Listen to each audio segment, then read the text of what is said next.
Hey, you want to find out how far a motorcycle will go without keys? We'll find out coming up with Tom Lettero on Long Riders Radio.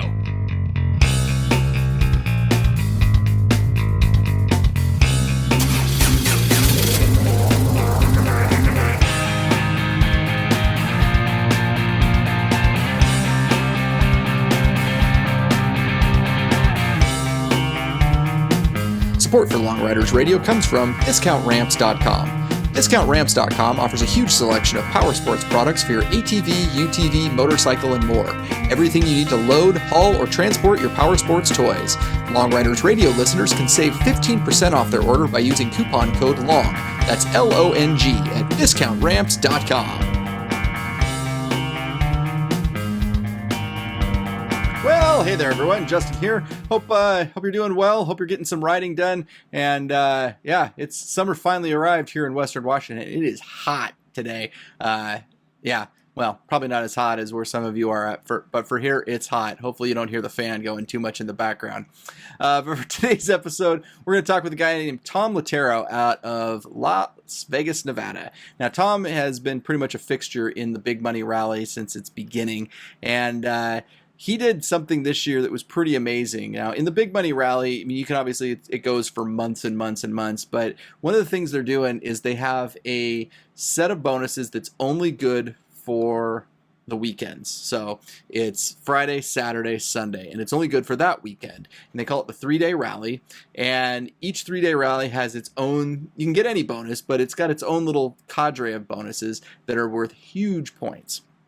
And Tom has taken it upon himself to pretty much only ride those, and in the process do some absolutely epic rides. So we'll get into that and talk Big Money Rally. We'll talk COVID-19, all sorts of fun stuff. So sit back and relax. Hope you enjoy the episode, and I'll catch you on the flip side. Well, on the line tonight, we have a guy. Okay, well, let's just say it's pretty easy to do well in the Big Money Rally if you want to ride a lot, but this guy is definitely doing it the hard way. On the line tonight, we've got Tom Lettero, and Tom has, like I said, he has done the Big Money Rally the most difficult way possible and done some really monster rides as a result. And we'll get into the why of that in just a second. But Tom, welcome to Long Riders Radio. Hey, thank you, Justin. So, like I said, you have done this in the most difficult way possible, I think, but in the most impressive way possible also. So in the Big Money Rally, there's these things called the DR bonuses. You want to tell us a little bit about what those are? Well, the DR bonuses typically are the highest point bonuses in the rally. And they're regional bonuses. So there's a bonus in, I believe it's 6 different regions of the country, and each one of those locations is worth 20 points, and which is a lot. Element of the rally that provided you with a kicker. If you picked up 25 of them, I believe you got a 460 point kicker for doing it. Yeah, and so these things they're only valid 3 days. They're Friday, Saturday, Sunday. They're different every week, so there's 6 of them across the country that you could pick from. And you have pretty much been out every weekend getting one of these. I pretty much decided midway through the rally that years ago I got tired of matching words and putting the kickstand down for 1 point or so. So I decided fairly halfway through the rally that my focus would be on going to chasing these DR bonuses, and that's what I've been doing. And I've probably got the worst points per mile than anybody else in the rally by far. May have the worst points per mile, but you would definitely have the best points per bonus of anyone. I actually went in and looked at, well, I compared you to me. So we're roughly about the same point total.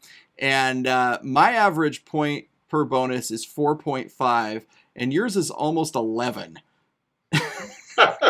So you have gotten half the number of bonuses I have, under half the number of bonuses, and I think we're separated by like 200 points or something. So you've definitely been efficient in your riding. Let's put it that way. So Well, I've got a little bit lucky. You know what? The only benefit in this rally due to the coronavirus was the fact that there was no traffic. Yeah. So I can tell you there was one weekend where I picked up 3 DR bonuses, and that was only because Northern California and LA were wide open. Hmm. There was nobody on the roads, and from Vegas, those are tough rides in traffic and stuff if you're trying to pick those bonuses up on a Saturday or a Sunday. But it wasn't a problem this year, so Well, that made it a lot easier to be honest about it. yeah. Well, and as I was going through kind of researching this interview, it's like, well, you have the one where you got 3 in one weekend, and you have 4 of them where you got 2. And like you said, these things, there's 6 of these across the country. They're 400 or 500 miles apart, each one of them. So to get 3 of them in one weekend, that's a monumental ride. Yeah, my normal DR bonus ride is close to 1,000 miles round trip. Yeah. And so if I do 2, it's a 2,000 mile, usually a Friday, Saturday, or Saturday, Sunday. Yeah.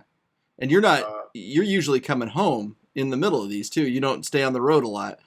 Yeah, I have a deal at home. I'm gone early in the morning, but I try to make it back for dinner, unless somebody like Reno John interferes with that, like he did this weekend. I'll pick up I'll chase these. I did pick one up in Colorado where I stayed over in Denver and took a long way home. But normally I go up and back. Yeah. Well, and the other thing I would point out is you're the only rider. I didn't add up like who was second, but you are the only rider to get that kicker, that 450 point kicker. And I know for me, when I'm riding these things, it's like, oh, it's in Northern California. I'll let that one go this weekend. But you just kind of are going wherever. Yeah, it's well, this weekend is a good example. Now it's depending on what's happening Saturday night in my house. There's a double that could be picked up on Saturday. Winslow, Arizona, and Albuquerque is very doable. Yeah. For a turnaround trip. The only issue is it'll probably not get me back in time for dinner if I have to go to a dinner or something. But I may have to negotiate that.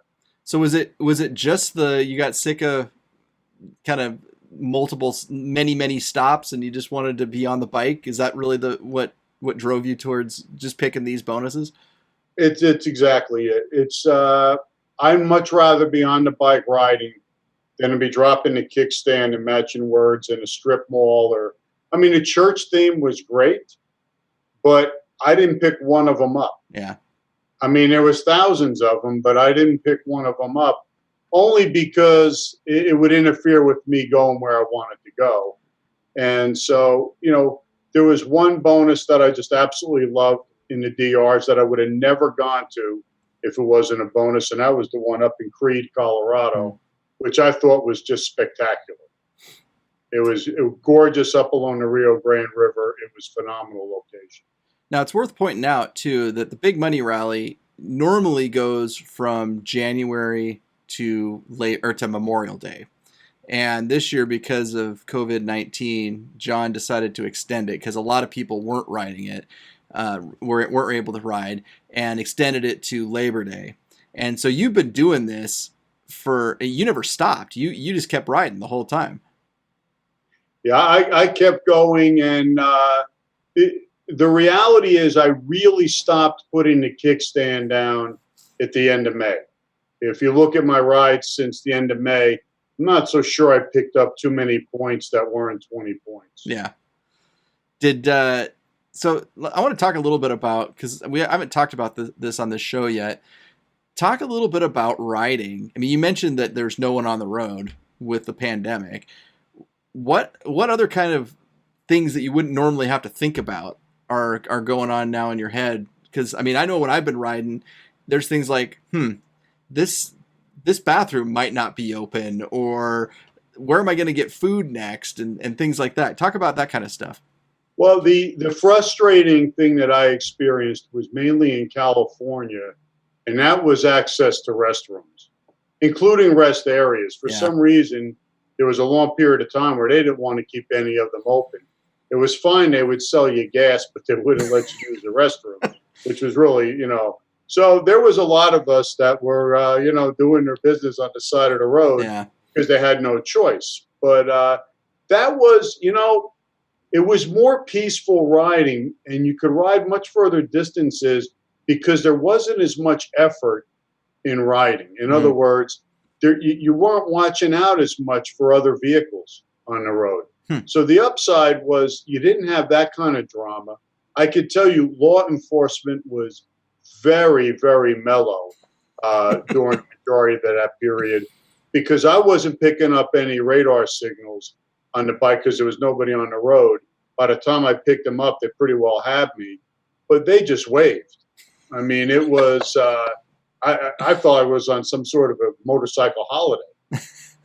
But the downside was the fact that you had very limited access. Same thing with restaurants. I like to ride long distances to breakfast, and because I like to get up real early and ride a few hours in the dark if I can. But I love catching breakfast. It was tough.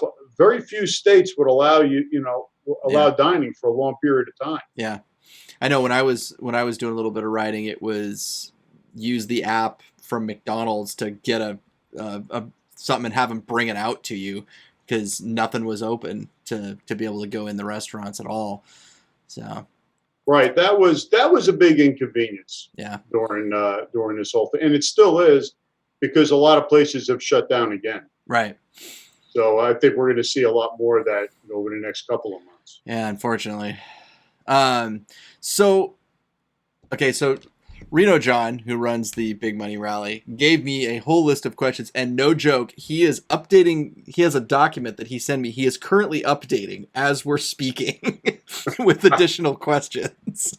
So I may have to pause and just look over here.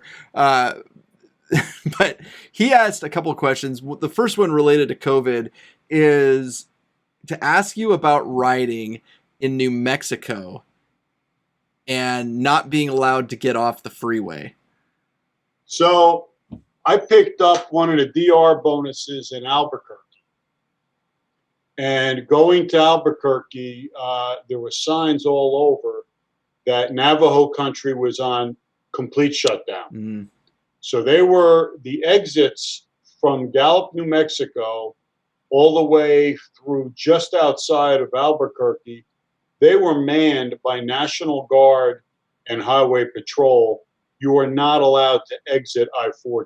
Wow. And that was specifically on the res.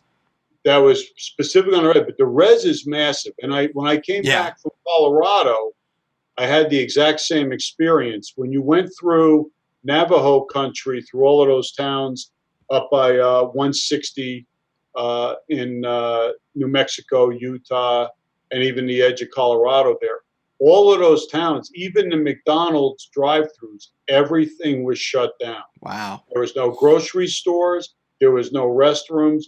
You had about a 200-mile stretch where you had zero access to anything. The pumps were open at gas stations, but no facilities anywhere were open. And they experienced severe conditions, and they still are in a lot of the tribal communities. Yeah. Even in Arizona. Was there anything else that stood out to you about riding during the pandemic that we haven't really touched on yet? What also stood out to me is just about every city that I went to, the homeless population is scary. Yeah. The number of tents, the makeup and the demographic of the individuals you see is just very unnerving. They are people you do not expect to see homeless. Yeah. I saw that everywhere I went, and it was incredible. There was a couple of the bonus locations where you were standing in a homeless camp to get the bonus. Wow. And that homeless camp didn't exist, 6 months ago. Wow. So that stood out, and that was disturbing to see that. Yeah, I bet. Yeah, definitely we have a significant issue in my town with homelessness, and yeah, I know exactly what you mean. Yeah. So another Reno John question. Ask him if he's ever gone out for a bonus without his bike key and how far he got away from home when he found out that he could not neither fuel nor start his bike. Well, yeah, that was about 125 miles out. I stopped for fuel in Kingman and had no bike key. That wasn't a good move whatsoever. So I'm assuming that because you were at a BMW, I'm assuming because on my Goldwing you could start the bike and then if you take it out and put the key somewhere else, you can still ride, but you could still ride. And the reality is, nobody knows how it happened. The bike did start again. Oh wow! Okay, the dealer doesn't even know how it happened. I ended up making it partway back, and then had to call an Uber to get to my house to pick up the spare key. That day blew one of the DR bonuses for sure. I forget which one it was, but it was probably an Arizona DR bonus that I did not attend. Oh man, yeah. Now, does the BMW have a way that you can start the bike without the key? It does, but you can't get fuel in it. Oh, interesting. The fuel cap won't rise. So, yeah, I learned a lot about that bike in the last 125,000 miles. So that is something I hope to never have to do because well, you know what? Most normal people wouldn't be that idiotic to let that happen to them. I don't know. Sitting comfortably in my driveway, by the way. Oh God. The fob. So it obviously fell out of a jacket or something. Yeah. So does any of your family ride, or is it just you? It's just me. My wife would ride with me a little bit in the past, and then she decided she didn't want to do that anymore. How do you get away with riding this much? Either she doesn't like me, or you know what? She's got her own space, and she does her own things. So on the weekend, the deal is I ride and I try to get back for dinner. Nice. All right, another Reno John question here. Ask him what he spends on tires related to the big money rally. And he has his answer in here, which I'll give you after you answer this correctly. All right. Well, first of all, it's a bit scary because I've so far in the big money rally, I'm well over 30,000 miles. Wow. And I'm probably getting about, well, with the tires I'm using now, I'm getting closer to 8,000, but for a while I was getting about 6,000. So I haven't added them all up, but it's a lot of tires. He equates it to the GDP of a small country. So yeah, it probably is. It's ridiculous. we are involved in a very expensive hobby. That is for sure. All right, I'm going through the questions as he's continuing to write them in the document here.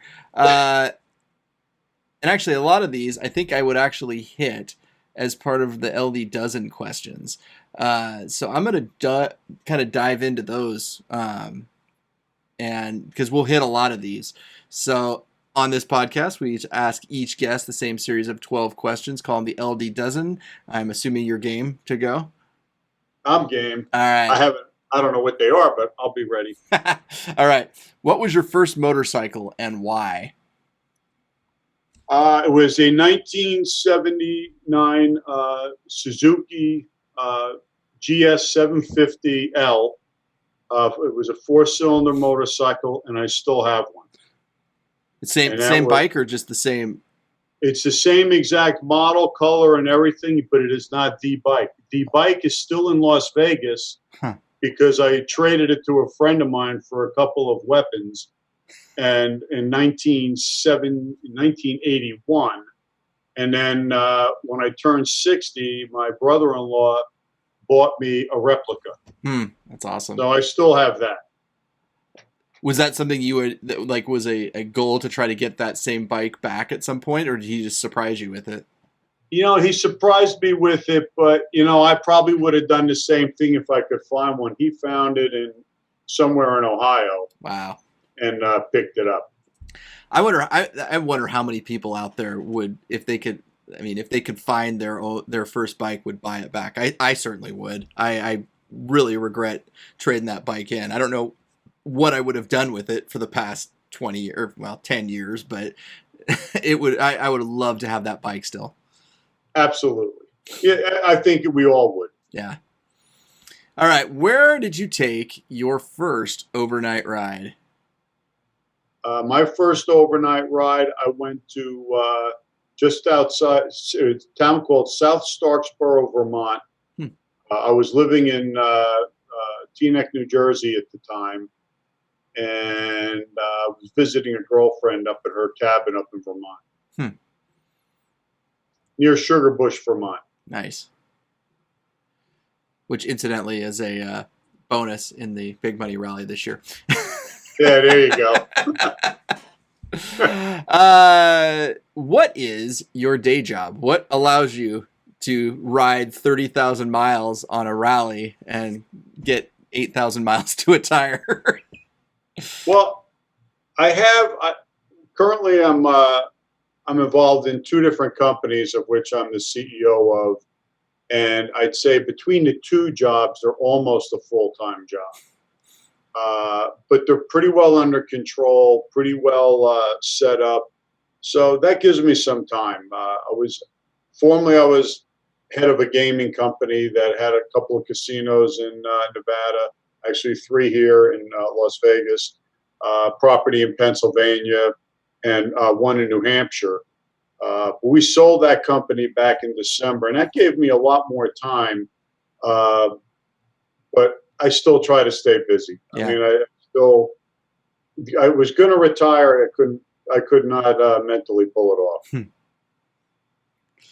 All right. What is your favorite non-motorcycling hobby, or do you have time for a non-motorcycling hobby?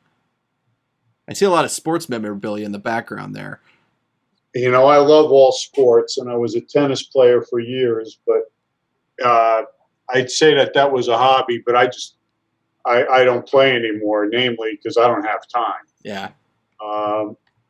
I think I'd have to say motorcycling is the hobby. All right. I just really don't have a second hobby right now. I don't think drinking bourbon counts.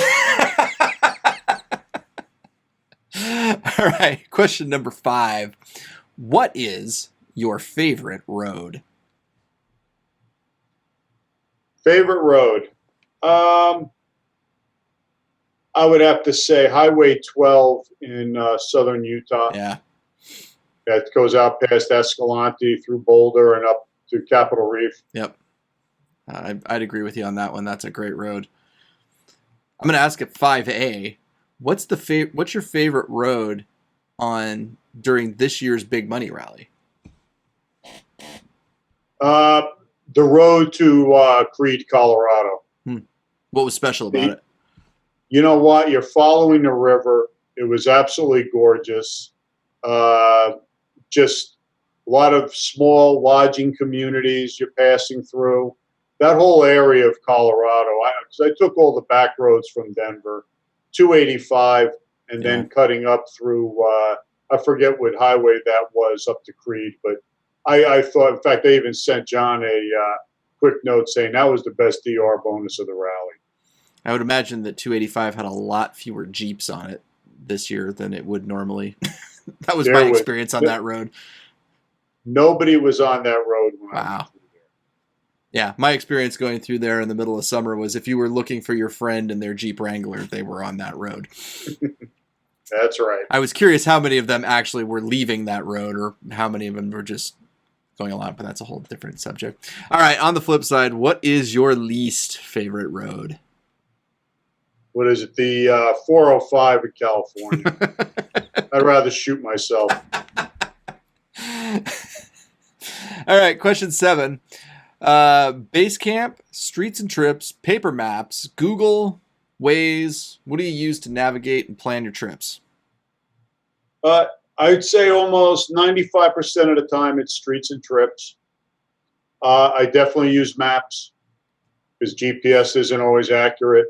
And I do use Waze and Google Maps on occasion. Mm-hmm. So what's your plan when Streets and Trips no longer will load on your computer. I'll have to retire. That'll be it.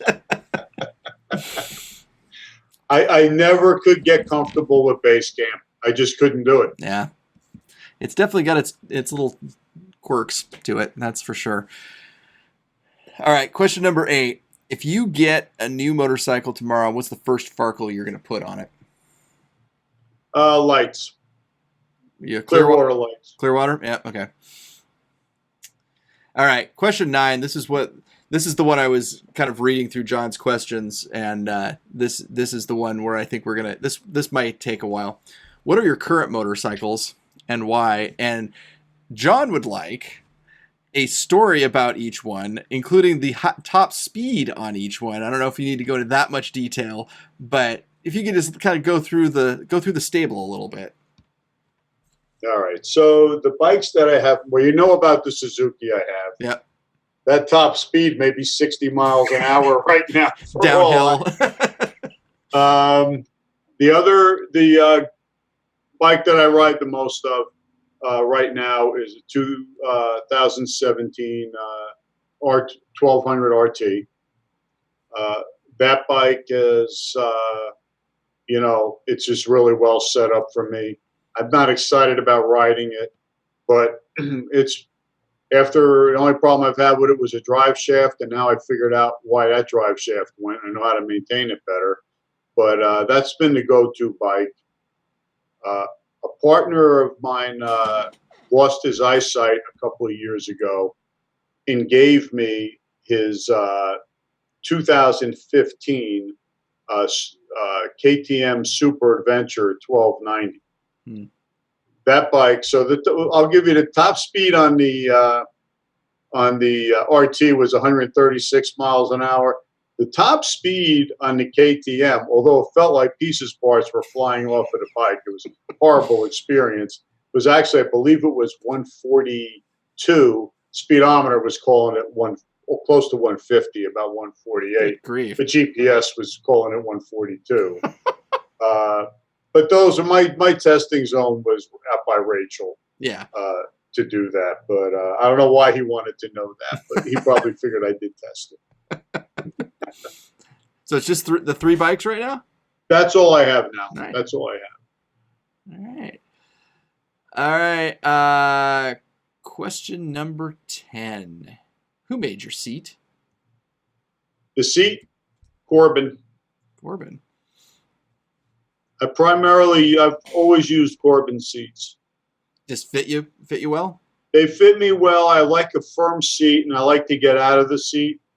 The only thing I don't like about a Russell seat necessarily is you're too much in it. Mm-hmm. I like to be able to get off the edges, when I'm on a fun road or something. So a firm Corbin seat doesn't, I can ride the bike for a long time. All right. Question number 11. What is your favorite or the most interesting location you've visited on a motorcycle? Wow.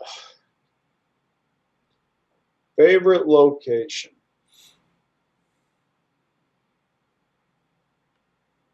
Trying to there's been a lot of places, and I'm thinking there's a couple in Montana. I can't, but they were wayward locations, so I can't even explain exactly where they were. Yeah, it was in the Big Sky Rally, a couple of locations, and I just love some of the riding up there. My favorite place to ride to is Hell's Backbone in Boulder, Utah. Mm-hmm. That's my favorite place. So I would probably say that, but there are other places that. That's a cool ride. That is definitely a cool ride. That actually just made me think of another question. So I know you've been involved in the Big Money Rally for 8-9 years. Do you do other rallies? You mentioned the Big Sky. Cognizant Group in the past out of Ely, Nevada. Mm-hmm. Love that rally. Big Sky Rally. I did two times I did that rally. And then just the Big Sky Rally. I mean, the Big Money Rally. Yeah. All right, question number 12. How do you pass the time on a long ride when you're going out to these far-flung DR bonuses? You know, it's usually thought to myself. I used to listen to some talk radio, audio books, and music. I really don't do much of that at all anymore. Hmm. And I haven't in probably the last 6 months, just namely because it's been very peaceful lately. So I kind of enjoy just the downtime. Yeah. Fair enough. All right. Well, John has been busy writing more questions, but I don't think. Let's see here. Oh well, we got this one. What will his next bike be? He's always looking, and it changes by the hour, is what he says. But it sounds like it's going to be a GSA. I'm thinking it's probably going to be a GSA. Now, why on the GSA? Why go from an RT to a GSA? One is I like to get off road more now. Okay. In some locations, not trail riding or anything, but I do like getting off the path a bit. And the other thing I like is the fuel capacity. Yeah. I don't like running fuel cells anymore because I enjoy the handling of the bike better without it. But at the same time, you know, the RT is about as small a fuel tank as I can deal with. The GSA is just enough, I think, to cover anything I would want to do. That's been interesting for me going from my FJR that I had an auxiliary tank, so I was carrying 11.4 gallons of fuel with me, down to the Goldwing, which has 5.5 officially and really 5 usable. And it's like, God, I'm stopping for gas all the time. That's a problem for me. I was very surprised when the Goldwing shrank their gas tank. I was very surprised. Yeah, it really could. Well, and their argument was that they made the fuel efficiency better. Well, they made the fuel efficiency better before I put a giant windshield on it and put a bunch of stuff hanging off the side, and so it's sub 200. The things we do to a motorcycle does not increase its fuel efficiency. Yeah, I was thinking like, gosh, I wonder. Well, I was like, how much money could you make if you designed a long distance bike for LD riders? And I was like, no, you couldn't make a darn thing because there'd be like 10 people that would buy one. One of the things that I was told from some of the folks at BMW is the challenge you have with companies designing a bike for this community is their average customer is only riding 3,200 miles a year. Yeah. So for them to develop a bike that's designed to go, 400 miles at a time, it doesn't add up for them. Yeah. The thing I was thinking of the other weekend was, if nothing else, give me some options for power, electricity, at different points on the bike. Like put a place where I can plug something into in the front, so I'm not having to run a wire back to the battery or run the wire somewhere else. And if they would just do that, I think that actually might hit on what you're talking about, because a lot of people who ride 3,200 miles a year want to put a cell phone charger or a GPS or something up there. And hell, in today's world, they'd probably want to put video games and iPads. I mean, the reality is you're exactly right. Why they don't increase the electronics makes absolutely no sense. Yeah, I don't get that. Well, I want to end our interview. Well, actually, let me ask you, anything else you want to talk about before I send you on your way? No, I'm good. All right. Well, I want to read what John wrote in here, and that Tom has been in the BMR every rally year except one, and has always been a huge, polite, and behind-the-scenes contributor in a big way. He really likes the event and never gets into the weeds, and has done many, many nice things behind the scenes. And he just wanted to make sure I thanked you on behalf of the Big Money Rally for everything you've done for that event. Both. Well, that was nice. And by the way, one of the things, Justin, that is special about the rally, that if other rallies did it, I would probably do a ton more other rallies, and that is the apps and using your phone. As you know, when you're doing the IBR, using the camera and everything, and not knowing if I really did get that bonus or not. Did I screw something up? To me, the real-time scoring and getting it right and having the pictures, I never have a problem with being denied on a photo, because how can you complain? If you're too much in a hurry and you don't wait to get scored, it's your own fault. But Yeah. to me, that is the best benefit of this rally. Yeah, that's the one thing I just love the scoring, and I love the convenience of the app, and the fact that I'm using my phone. That's a great app, isn't it? Well, it's your app. I was a problem with that app, if I recall, last year. Oh, but no. it's a great app. No, it was that the Android one specifically I rewrote from scratch, and so the things you were pointing out were issues that I finally got worked out this year. So that it's truly real-time scoring.